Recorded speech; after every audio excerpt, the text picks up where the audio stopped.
Recent டைமில் கொஞ்சம் feel பண்ண ஒரு ஸ்டோரிங்க இது. இஷாக் அகமத்னு ஒரு ஃபேமஸான ஒரு டாக்டர் இருக்கார். இவர் கான்ஃபரன்ஸ் அட்டன் பண்ணுறதுக்காக இங்கே ஒரு ஊருக்கு ஃப்ளைட் ஏறி போகிறார். கொஞ்சம் தூரத்துலேயே கிளைமேட் சரியில்லாதனால ஃப்ளைட்டும் பக்கத்தில் இருந்த ஏதோ ஒரு ஏர்போர்ட்டில் லேண்ட் பண்ணுறாங்க. அங்கே இருக்கிறவங்ககிட்ட எல்லாம் பேசி கான்ஃபரன்ஸ் போகிறதுக்காக ஒரு டாக்ஸி அரேஞ்ச் பண்ணி போகிறாரு. கொஞ்சம் தூரத்துலேயே மழை ஜாஸ்தியாக பெய்யறனால டாக்ஸியால் முன்னாடி போக முடியல. ஃபோனில் பார்த்தா சிக்னலும் இல்லை. பக்கத்தில் ஒரு சின்ன ஒரு குடிசை மட்டும் இருக்குது. அதுக்குள்ளே போய் பார்த்தா ஒரு அம்மா தொழுதுட்டு இருக்காங்க. பக்கத்தில் ஒரு பையன் பெட்டில் படுத்திருக்கான். ஆனால் அவங்க தொழுது முடிச்ச உடனே இவர் ஒரு கிளாஸ் தண்ணி கிடைக்குமா, கூடவே உங்கள் பையனுக்கு என்னாச்சு அப்படின்னு கேட்குறாங்க.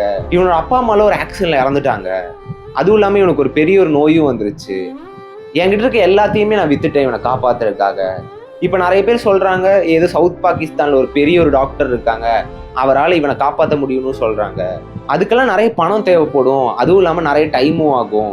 நான் டெய்லி கடவுள்கிட்ட ப்ரே பண்ணிக்கிறேன் இவனை எப்படியாச்சும் காப்பாற்றிடுங்கன்னு. அப்போ அவர் கேட்குறாரு அந்த டாக்டரோட பேர் என்னம்மா அப்படின்னு. அதுக்கு இந்த அம்மா இஷாக் அகமத்னு சொல்கிறாங்க. அதை கேட்ட உடனே இவர் பயங்கரமாக அழுகிறாரு. ஏன்பா அழுகிறேன்னு கேட்டால், இல்லைம்மா நான் தான் அந்த டாக்டர் இஷாக் அகமத்.